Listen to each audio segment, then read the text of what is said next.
Mesdames, Messieurs, bonjour. Je voudrais ici réagir par rapport à une vidéo qui passe sur Internet et il y a eu même un débat sur plateau de télévision sur la consommation de beignets, haricots et bouillis, qui est une recette consommée par presque tous les Africains. Alors, il y a un chercheur, je ne veux pas citer son nom ici, qui, par la médecine conventionnelle, parce qu'il est chercheur de laboratoire, doit être médecin, je ne sais pas quoi encore, il a beaucoup de titres. Et à travers les formules, il a trouvé que c'était un plat très toxique. Ça peut être vrai, mais seulement, je pense qu'en matière de science, il y a beaucoup de paramètres qu'il faut tenir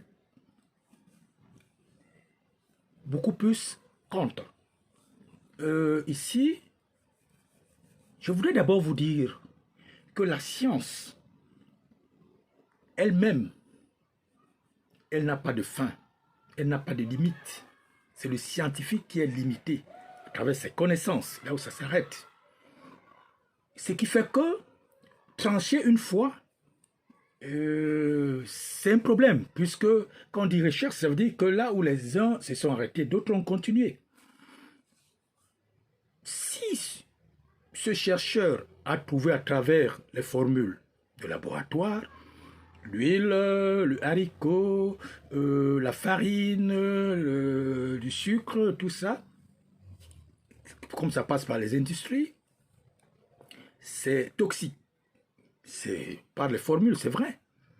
Mais seulement, n'oublions pas une chose.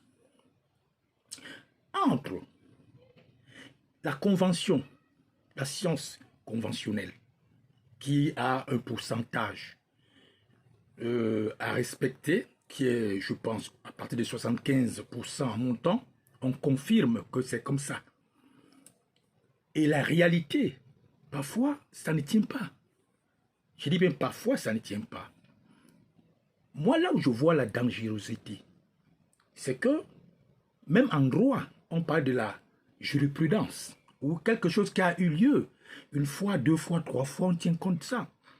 Mais notre cher chercheur parle d'une situation qu'il n'a jamais vécue, mais parce qu'il a fait les analyses,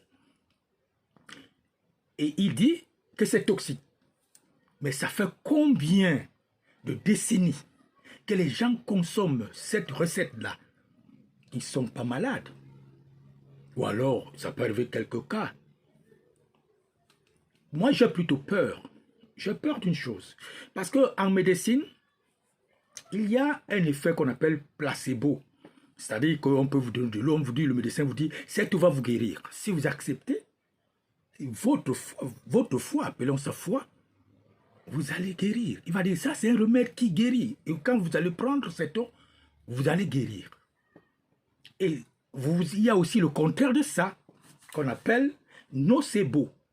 C'est-à-dire que ça peut être le patient lui-même qui dit, ce médicament ne me guérit pas. Et il ne va pas le guérir. Et les médecins utilisent ça. Et les grandes firmes utilisent ce genre de choses pour créer des maladies. C'est-à-dire, on vous fait peur et dès qu'on dit, bon, quand voyez-vous tousser, par exemple, c'est telle maladie. Et sachez que si vous mangez ceci, ça va donner ça, alors que vous mangez ça régulièrement. Mais à partir du moment où vous acceptez cela, ça devient une réalité.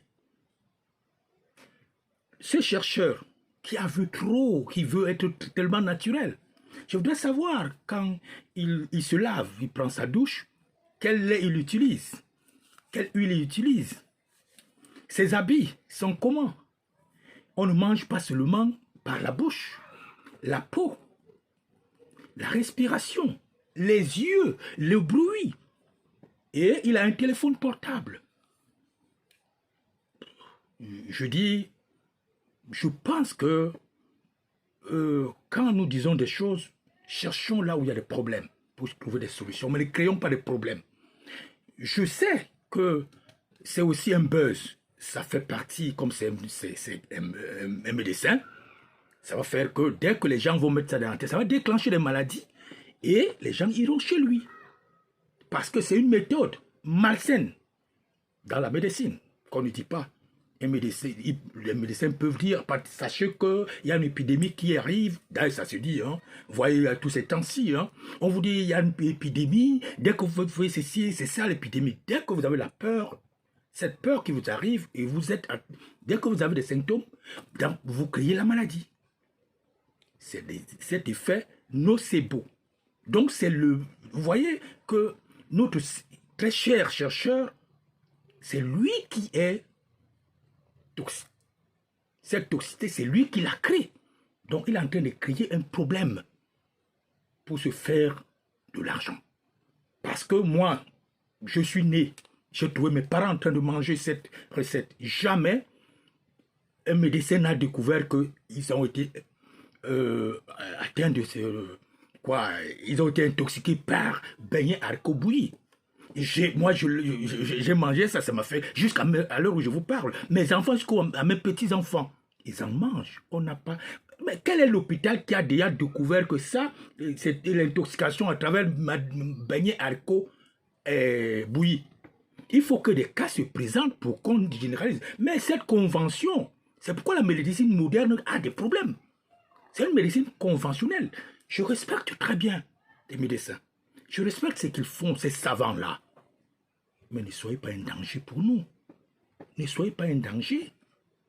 Quand vous dites, c'est vous qui créez des temps de problèmes. Parce que vous allez voir des cas. Oh non, il y a les maladies, c'est donné par le beignet haricot bouilli.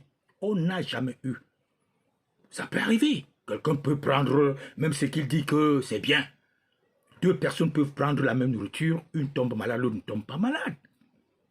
Même les médicaments que vous prescrivez, deux personnes ont la même maladie, vous leur donnez le même médicament, une guérit, l'autre ne guérit pas. Donc, vraiment, de grâce. Chers chercheurs, moi, je parle maintenant parce que c'est un danger. Là, vous créez un danger. En voulant chercher de l'argent, vous créez... Ce n'est pas différent du corona. Ce que vous êtes en train de faire, ce n'est pas différent du corona. Veuillez m'excuser, je ne vais pas très loin parce que c'est une vidéo, ça prend juste quelques temps. Donc, c'est un effet nocebo qu'il est en train de créer dans la conscience des Africains qui consomment beignet haricot bouilli. Pourquoi? Ça crée des maladies. Parce que ça n'a jamais créé des maladies. Maintenant, il veut donc que ça crée des maladies. Et lui, il veut s'engraisser. Ce n'est pas du simple buzz. J'ai entendu certains médecins et d'autres qui ont dit que c'est du buzz. Ce n'est pas un simple buzz. Ça, c'est... Il joue dans la psychologie des populations africaines. Parce que il y a un plateau chez Mobali, il a dit des choses. Et allant même jusqu'à la métaphysique, jusqu'à l'ésotérisme. Je pense qu'il ne maîtrise pas ce domaine. Qu'il fasse très attention. Parce que là, il a parlé même des souris qui mangent ceci, qui font cela. Ceux qui ont même dans la science des gènes, de l'hérédité, tout ça. Mais la science, elle ne s'arrête pas là. C'est pas pour rien, il y a science naturelle, science ésotérique. Donc, faisons attention. Vous pouvez être malade parce que, vous pouvez avoir un problème parce que votre père a fait, ou grand-père a fait, a posé un acte. C'est pas parce qu'il a mangé, mais il a posé un acte. Et vous recevez les conséquences. Ça, scientifiquement, dans la science naturelle, on ne peut pas démontrer au laboratoire. C'est vrai que le problème du gène hérédité, comme il a dit, machin, c'est possible, la science le fait. Mais, j'ai dit, la science n'a pas de limite. C'est le scientifique qui est limité. Merci pour cette contribution, pour attirer l'attention de ce corps médical qui veut nous créer des problèmes. On en a déjà assez. On en a assez. Merci.